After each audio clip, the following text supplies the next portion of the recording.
크리스마스가 되면은 서로 사랑하는 사람들에게 또 자녀에게 부모님이 선물을 합니다. 근데요, 선물을 받는 것도 참 행복하지만 사실은 선물을 주는 사람이 더 행복해요. 왜냐하면 선물을 주는 부모님의 마음 속에는 이미 자녀들의 존재 자체가 선물이기 때문에 그렇습니다. 부모의 마음 속에는 자녀는 선물이에요. 부모를 기쁘게 하고 행복하게 하는 선물입니다. 그래서 그 마음 속에, 부모님 마음 속에 감사와 기쁨과 행복이 넘쳐서 자녀들에게 막 선물을 주고 싶은 거예요. 그래서 선물을 주는 사람이 행복한 거예요. 그런 면에서 이 크리스마스가 되면 왜 우리는 이렇게 서로 선물을 하는 걸까? 그것은 먼저 하나님이 우리의 마음속에 선물을 주셨기 때문에 그렇습니다. 크리스마스는 하늘로부터 우리에게 선물이 내려온 날이에요. 그래서 그 선물을 받은 예수님을 선물로 받은 우리들의 마음에 감사와 기쁨이 넘치니까 그 마음으로 사람들에게 선물을 나누고 또 어려운 이웃들에게 또 함께 나누는 그러한 시간을 가지는 거예요. 물론 예수님께서 이웃을 사랑하라 이렇게 말씀을 하셨죠. 그런데 그 말씀에 우리가 순종해서 이웃을 섬길 수 있는 이유는 먼저 예수님이 우리에게 오셔서 우리를 사랑하시고 우리에게 선물이 되어 주셨기 때문에 그렇게 할 수 있는 것입니다. 그래서 우리가 이렇게 함께 교회에 올 수도 없고 또 우리 여러 성도님들도 경제적으로 많이 힘들고 그럼에도 불구하고 이번에 성탄절 박싱데이에 많은 성도님들이 선물을 보내오셨어요. 그래서 그것들로 이번에 그 수원시청을 통해서 이 수원에 살고 있는 어려운 이웃들을 위해서 상품권 1,000만 원을 지원을 할 수가 있었어요. 그리고 또 수지구청을 통해서는 또 저 수지에 있는 어려운 이웃들을 위해서, 그리고 서울시를 통해서 판자촌과 이주 노동자 가정에 선물을 보냈고요. 우리 그 주변의 독거 노인들에게도 또 여러분들이 보내온 선물들을 전달할 수 있었습니다. 그리고 또 우리가 몇 주 전에는 함께 비전헌금을 통해서 요즘에 더 어려운 우리 개척교회들, 그리고 또 우리 교회에서 분립한 형제교회들, 그들에게 또 마음을 다해서 선물을 전달할 수가 있었어요. 그리고 또 우리가 행복축제 그 선물을 구입한 그 수익금을 모아서 또 서울의 쪽방촌을 섬기는 한 교회를 통해서 또 어려운 이웃들에게 사랑을 전할 수가 있었습니다. 참 다들 힘들고 어렵지만 이렇게 우리가 누군가에게 선물이 되는 삶을 살게 하는 것은 예수님이 이웃을 사랑하라는 가르침을 주시기 전에 먼저 우리들 삶에 기쁨과 감사가 넘치게 하는 선물로 오셨기 때문에 그런 것입니다. 여러분, 기독교는 착하게 살아라고 충고를 하기 전에 먼저 우리에게 귀한 선물을 전달해 주는 종교입니다. 성경은 너희가 예수님처럼 살아라고 가르치기 전에 먼저 예수님 자신이 우리의 선물임을 소개해 주는 책입니다. 그 성경의 핵심 내용을 복음이라고 하잖아요. 복음은 good news, 기쁜 소식, 좋은 소식이라고 하는 것이죠. 그러니까 복음은 소식이지 충고가 아니에요. 여러분, 충고하고 소식은 어떻게 다를까요? 충고는 우리가 해야 될 일을 가르쳐 주는 거예요. 이렇게 해야 돼, 저렇게 해야 돼. 근데 소식은 하나님께서 우리를 위해서 행하신 일을 전해주는 거예요. 여러분, 어떤 성에 적군이 침략해 들어온다고 생각해 보세요. 필요한 것은 성에서 적군의 공격을 맞설 대비를 하는 거죠. 그래서 어떻게 적군을 막을 것인지 군 전문가의 충고가 필요합니다. 그래서 요새는 여기다가 쌓고 참호는 저기에 파고 또 사수들은 저 위에 배치하고 또 대포는 저 아래에 둬야 되고 이런저런 전략을 세워야죠. 이처럼 충고는 우리가 해야 되는 일을 조언하는 것입니다. 그런데 성을 침략해 오는 그 대적을 우리의 강한 왕이 나가서 다 무찔렀다, 그리고 승리했다라고 한다면 그 성읍에 필요한 게 뭘까요? 더 이상 충고나 또는 전략을 일러줄 군사 전문가가 아니라 승리의 소식을 전해줄 사람입니다.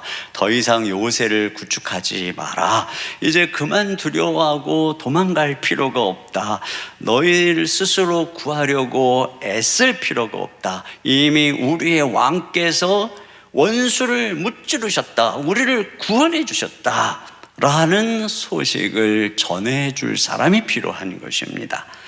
여러분, 기독교는 이와 같이 충고하는 종교가 아니라 승리의 소식을 전하는 종교입니다. 우리 주님이 탄생한 크리스마스는 엄숙한 교훈을 가르쳐주는 날이 아니라 축제의 날이고 기쁨과 행복과 축하의 날입니다. 마치 여러분, 우리 2002년 월드컵 4강에 진출했을 때 막 음식점 주인들이 기뻐서 오늘은 공짜입니다, 마음껏 드세요. 너 피자집 주인은 오늘 100판 선착순으로 쏩니다. 그러고 백화점 오늘 50% 세일입니다. 기업체에서는 오늘 우리 그 수입의 몇 프로를 어려운 이웃들에게 돕겠습니다. 이러면서 온 국민이 기뻐가지고요. 서로 모르는 사람하고도 얼싸안고 나눔과 축제가 벌어졌잖아요. 여러분, 바로 이런 거죠. 성탄절은 이런 승리와 기쁨의 날입니다. 왜냐하면 우리를 구원하신 구원자가 이 땅에 오신 날이기 때문에 그런 것입니다. 그래서 성탄절에 등장하는 사람은, 존재는 바로 소식을 전해주는 천사예요. 성경에는 그들을 주의 사자라고 합니다. 주의 사자. 20절에 보니까 이렇게 되어 있어요. 이 일을 생각할 때에 주의 사자가 현몽하여, 이렇게 되어 있어요. 요셉에게 주의 사자, 천사죠. 근데 이게 사자라고 하는 말은 메신저, 소식을 전해주는 존재를 말하는 거예요. 천사의 역할은 바로 그거거든요. 들판에서 목자들이 양을 칠 때도 누가 나타나느냐? 주의 사자들이, 메신저가 나타나서 소식을 전해주는 거예요. 누가복음 2장 8절부터 10절까지 우리 같이 한 목소리로 읽습니다. 시작. 그 지역의 목자들이 밤에 밖에서 자기 양떼를 지키더니 주의 사자가 곁에 서고 주의 영광이 그들을 두루 비추매 크게 무서워하는지라. 천사가 이르되 무서워하지 말라. 보라, 내가 온 백성에게 미칠 큰 기쁨의 좋은 소식을 너희에게 전하노라. 보세요. 성탄절에 어떤 날입니까? 천사, 사자들이 큰 기쁨의 좋은 소식을 구원자가 오셨다, 이런 날인 것입니다. 성탄절에 하나님은 교훈을 가르치고 충고할 선지자를 보내주신 것이 아니라 기쁨의 기쁜 소식을 전할 천사를 보내주신 거예요. 그러면 주의 천사들이 우리에게 전해준 기쁨의 소식은 무엇일까요?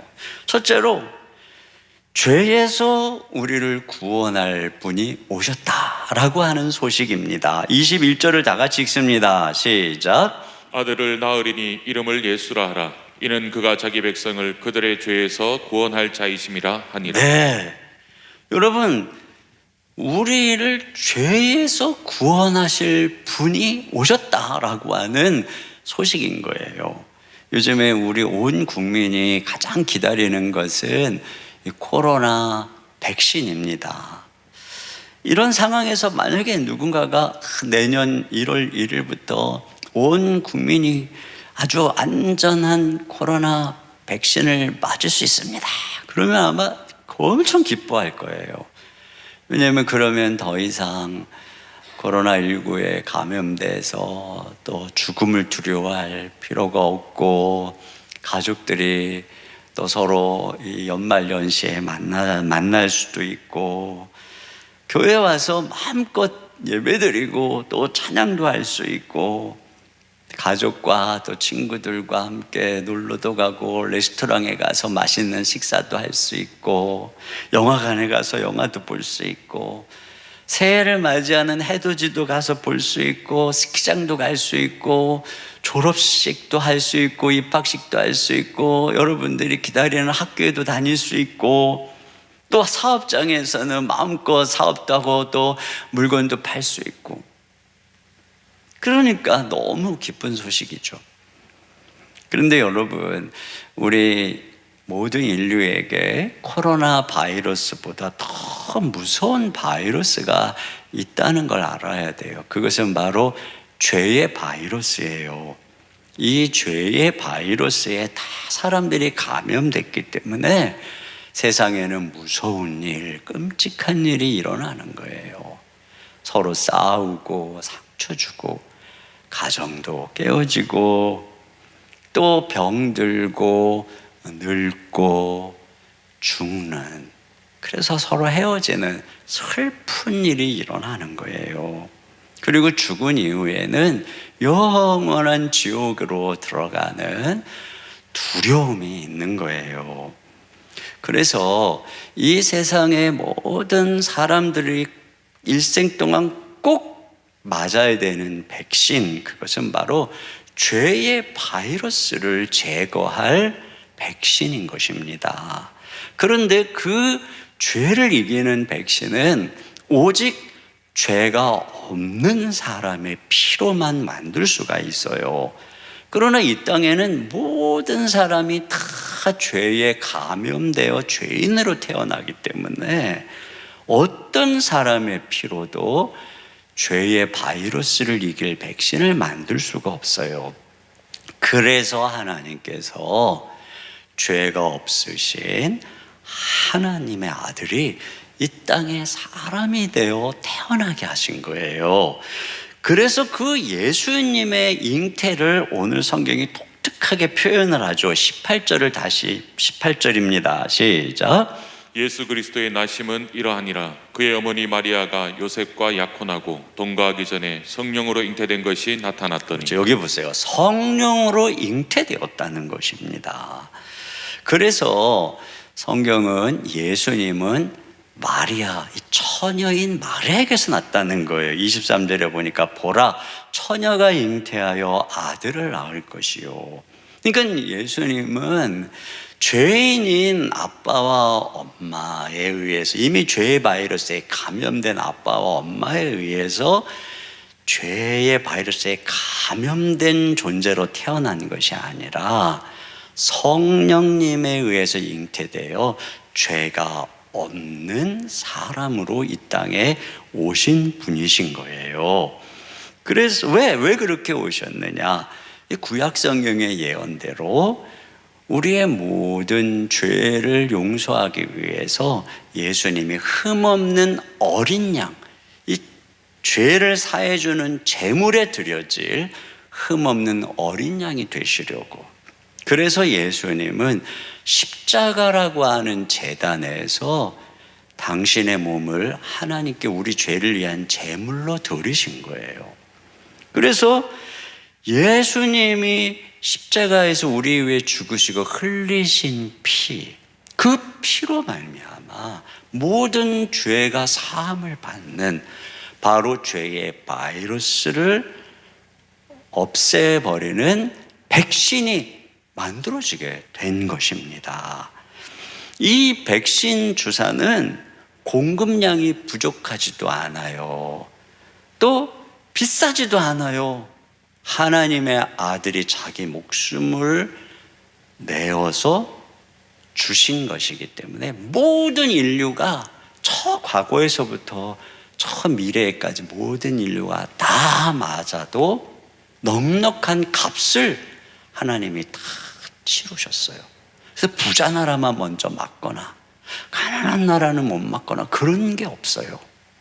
누구든지 내가 죄의 바이러스에 감염된 죄인이요, 내가 이 죄 문제를 해결해야만 천국에 갈 수 있다는 사실을 믿고 하나님이 이 성탄절에 보내신 선물, 우리의 죄를 용서하시기 위해서 보내주신 하나님의 아들을 믿으면 모든 사람은 다 죄의 바이러스에서 해방이 되고 죄 사함을 받고 하나님의 백성이 되는 것입니다. 이것이 바로 천사가 우리에게 전해준 기쁜 소식이었던 거예요.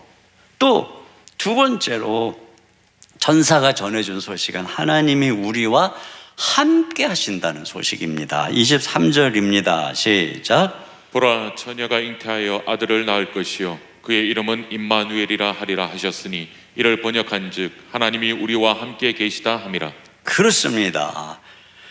하나님이 천지를 창조하신 하나님이 우리와 함께 하신다면 여러분, 하나님과 함께 사는 사람은 세상에 두려울 것이 없을 거예요. 얼마나 든든하겠습니까? 그런데 구약 성경을 보니까 하나님과 가까이 하는 것은 매우 위험한 일이었습니다. 하나님은 임재하실 때 막 천둥, 지진, 번개로 막 땅이 흔들리고 폭풍이 불고 막 시커먼 구름을 동반하면서 불 가운데 임하셨어요. 하나님을 가까이 하려고 하려면은 막 타 죽을 수밖에 없는. 그래서 성경에 보면 하나님을 본 자는 죄인들은 다 죽어요. 하나님의 이 법궤를 운반하다가 만졌다고 죽기도 하고 들여다봐갖고 막 수많은 사람이 죽기도 하잖아요. 그러므로 하나님과 함께 한다는 것은 마치 무시무시한 사자나 호랑이와 함께 하는 것과도 비슷해요. 물론 호랑이하고 함께 걸어가면 어떤 누구도 우리를 해치지 못할 거예요. 든든하죠. 그러나 항상 그 호랑이한테 잡혀먹을 두려움이 우리와 함께 하는 거예요. 이스라엘 백성들이 무서운 광야를 지날 때에 하나님께서 구름 기둥과 불 기둥으로 그들과 함께 했어요. 그러나 이스라엘 백성들이 하나님께 죄를 범하고 불순종하고 원망하고 불평할 때 그들은 하나님의 징계의 채찍에 의해서 광야에서 다 엎드러져서 죽었어요. 이와 같이 하나님과 함께하는 것은 매우 위험하고 두렵고 죄인된 인간에게는 불가능한 일입니다. 그런데 성탄절에 천사들이 전해준 기쁜 소식이 뭐냐면 그 하나님이 사람이 되어 우리 가운데 오셨다. 임마누엘, 드디어 하나님이 우리와 함께 하신다라고 하는 소식인 거예요. 그래서 아기가 되어 그 하나님의 영광스러운 하나님 우리 가운데 오신 거예요. 여러분, 아기는 언제나 품에 안을 수 있어요. 아이들이 조금만 자라면 막 뛰어다녀서 품에 안고 싶어도 뿌리치고 막 도망가요. 그러나 아기는 얼마든지 품에 안고 또 바라보고 눈을 맞추고 뽀뽀를 하고 그러면서 그 아기가 주는 기쁨과 행복을 마음껏 누릴 수가 있어요. 그런데 우리 하나님께서 이렇게 아기처럼 우리들에게 한없는 기쁨과 평강과 행복이 되어주시기 위해서 우리에게 오셨다는 것입니다.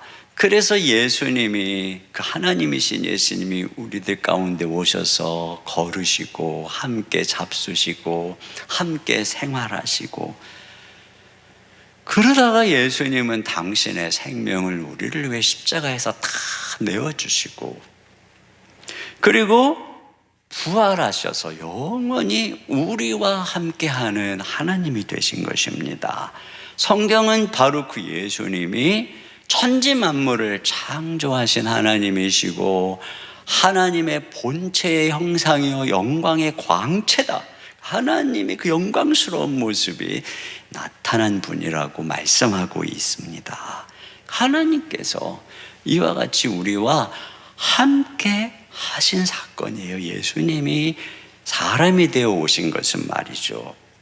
그래서 그 예수님의 십자가의 구속 사역 안에서 더 이상 하나님은 옛날처럼 우리의 죄 때문에 진노하셔서 번개와 천둥과 막 지진과 불로 막 나타나시는 분이 아닌 것입니다. 하나님은 예수님 안에서 우리와 화목하시고 우리를 사랑하시는 아버지가 되시고, 우리가 하나님께 기도하면 우리에게 임재해 주시고 기도를 들어주시고, 또 우리가 말씀을 펴면 하나님이 우리에게 말씀해 주시고, 그러면서 우리가 이 세상에서 하나님과 동행하는 그런 삶이 가능해진 거예요. 저 하늘에서 이렇게 지켜보는 신이 아니라 우리의 삶의 목자가 되셔서 우리의 삶에 함께하는, 그래서 우리를 하나님의 백성을 삼으시는 이 놀라운 소식, 이것이 바로 이 성탄절의 소식이에요. 하나님이 너희와 함께 하신다. 임마누엘, 하나님이 너희와 함께 하신다. 이게 바로 성탄절에 선포된 놀라운 소식이에요. 얼마나 기뻐요. 또 세 번째로, 성탄절의 소식은 우리의 삶이 선물이라고 하는 소식이에요. 선물이다.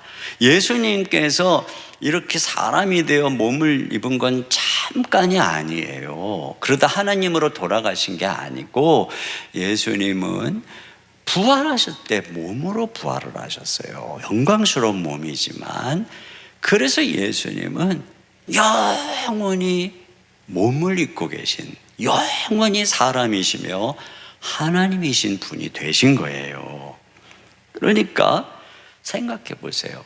하나님이 우리랑 똑같은 몸을 입으셨다는 것은 우리가 이 몸으로 사는 인생이 그냥 벗어버릴 그런 인생이 아니라 아주 소중한 인생이고 저 하늘로 연결되는 인생이라는 거예요.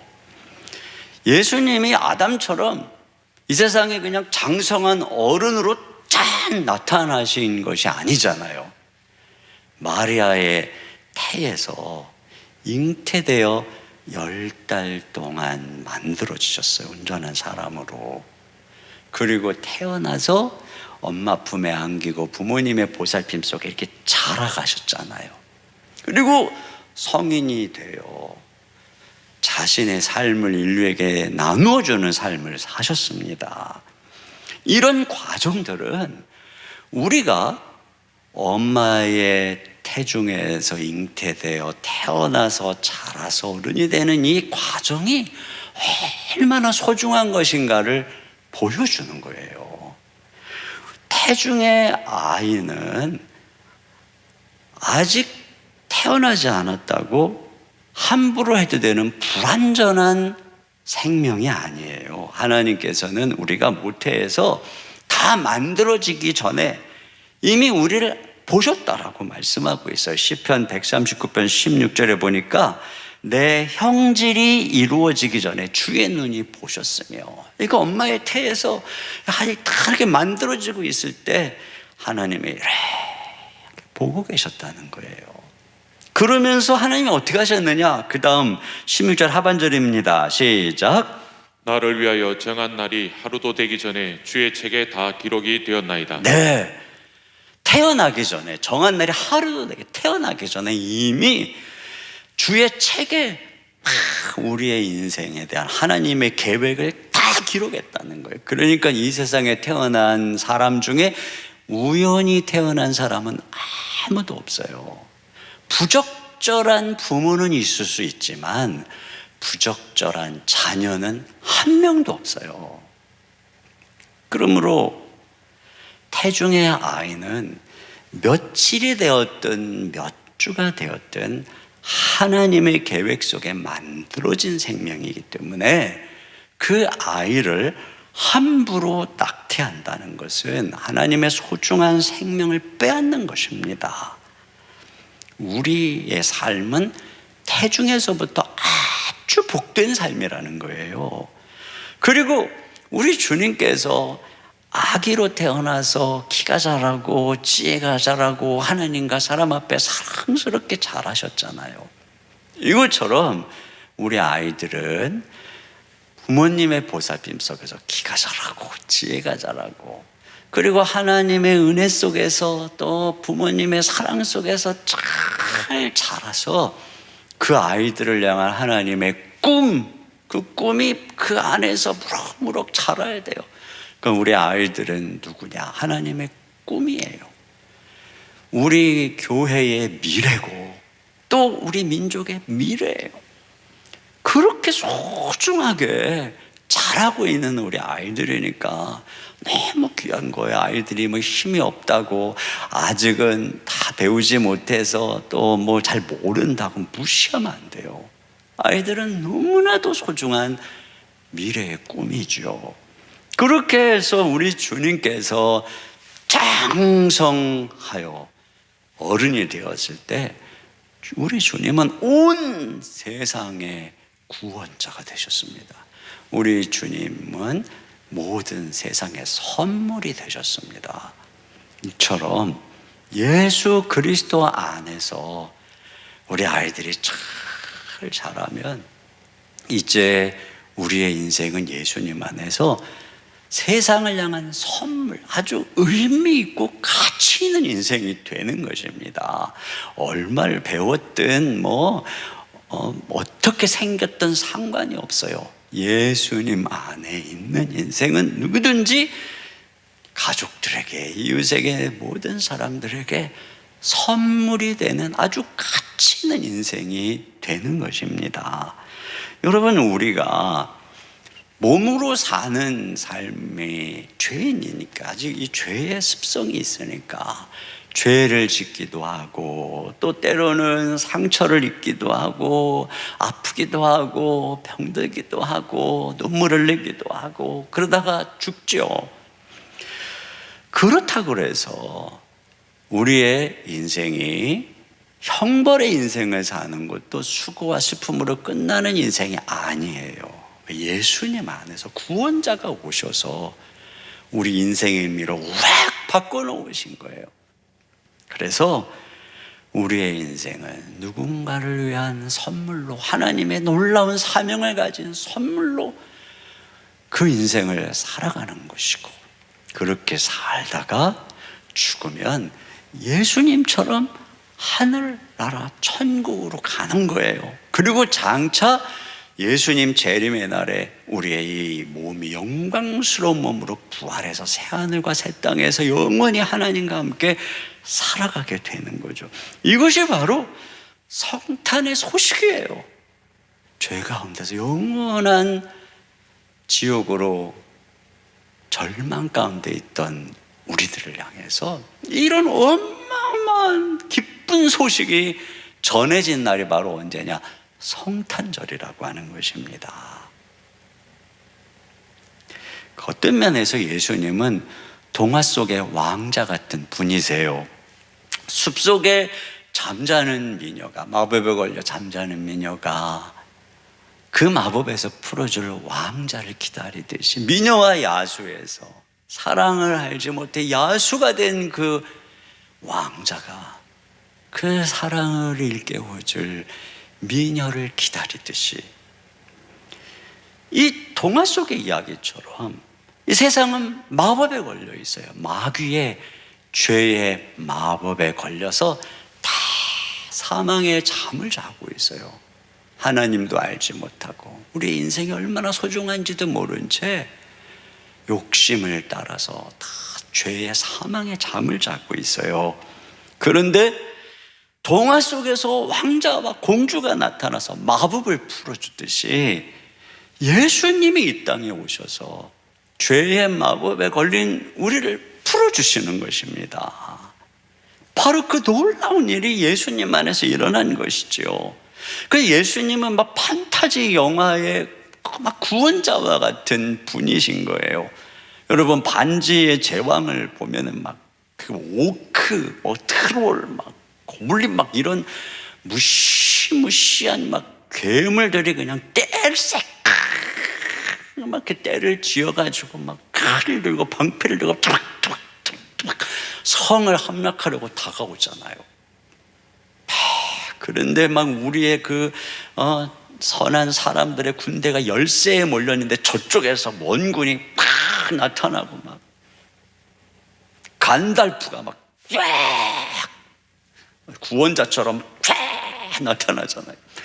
그래가지고 어마어마한 막 원군이 들어오고 구해주는 것처럼 우리 주님은 그렇게 구원자로 나타나는 것입니다.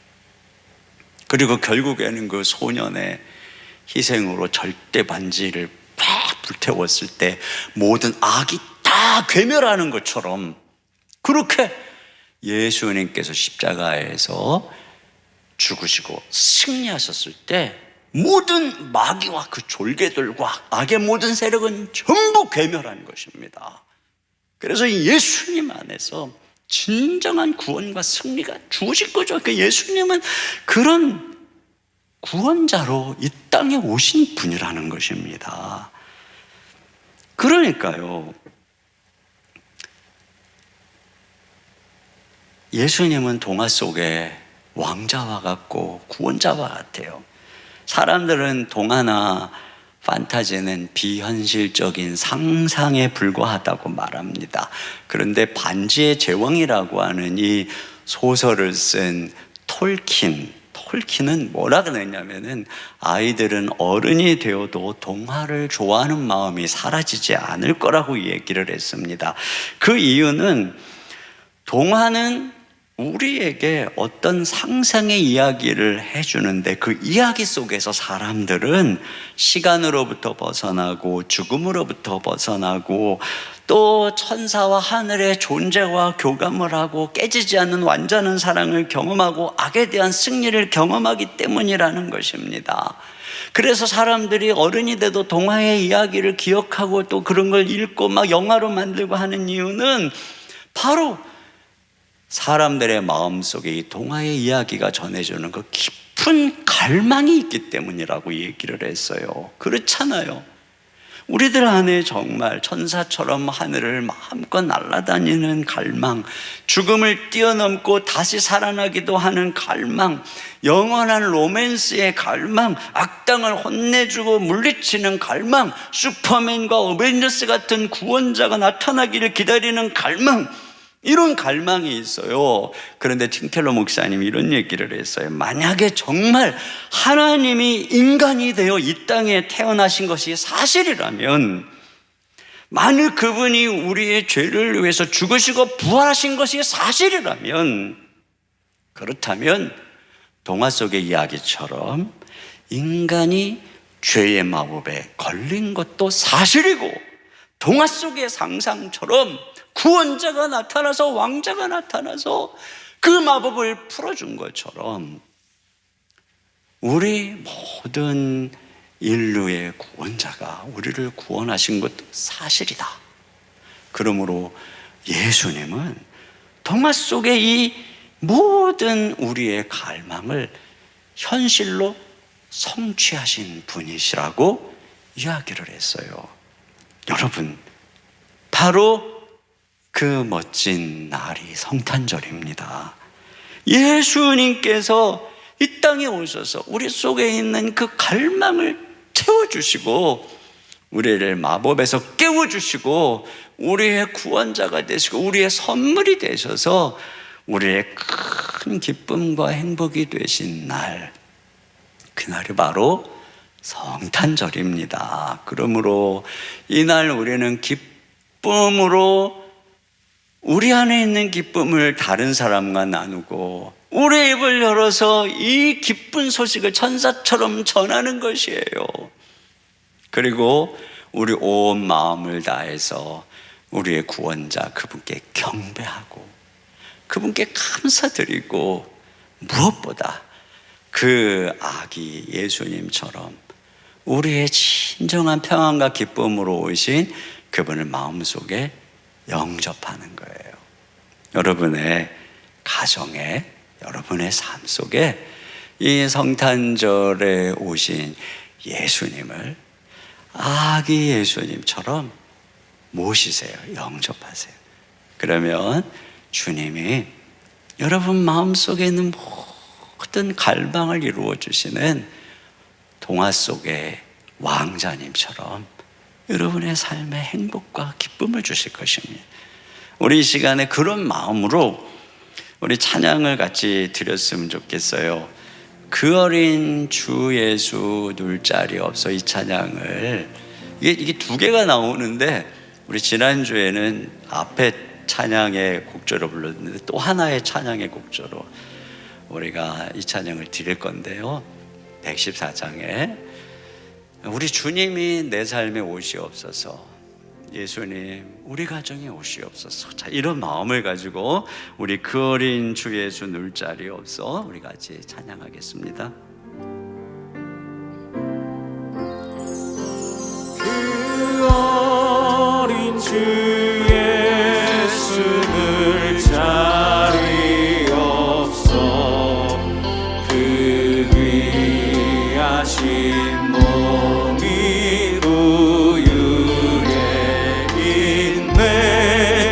저 하늘의 별들 반짝이는데 그 어린 주 예수 골 위에 자네. 저 육축 소리에 아기 잠게 나 그 순하신 예수 우시지 않네. 귀하신 예수를 나 사랑하니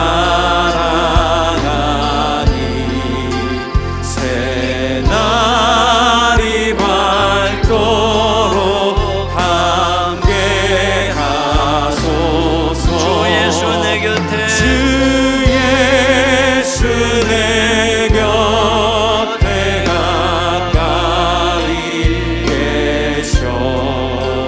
그 한없는 사랑을 베푸시고 온 세상 악인을 다 품어주사 주 품 안에 안겨 살게 하소서. 우리 이 시간에 함께 기도할 텐데요. 기도 제목을 저랑 같이 읽고 우리 같이 아기 이 땅에 오신 우리 예수님 나의 구원이 되어 주옵소서 같이 기도하도록 할 텐데, 자 먼저 1번 같이 있습니다. 시작. 우리를 죄에서 구원하시기 위해 이 땅에 오신 예수님 감사합니다. 십자가에서 우리 죄를 위해 흘리신 보혈로 나의 모든 죄를 씻어 주시옵소서. 아멘. 두 번째, 우리와 영원히 함께 하시려고 사람이 되어 이 땅에 오신 하나님 감사합니다. 항상 기도와 말씀으로 주와 동행하며 걸어가게 하소서. 아멘. 세 번째, 죄의 마법에서 우리를 풀어주사 저주와 슬픔에서 기쁨과 소망으로 바꿔주신 예수님, 우리의 삶이 누군가의 선물이 되게 하소서. 아멘. 자, 우리 같이 이 기도 제목을 가지고 우리 가족들은 옆에 손을 잡고 우리 서로 우리들 안에, 우리 가정 안에 주님 옷에 와 주시옵소서. 내가 이 손을 맞잡은 우리 가족에게 선물이 되기 원합니다. 자, 이런 마음과 고백을 가지고 우리 한 목소리로 기도하겠습니다. 하나님 아버지, 참으로 감사합니다.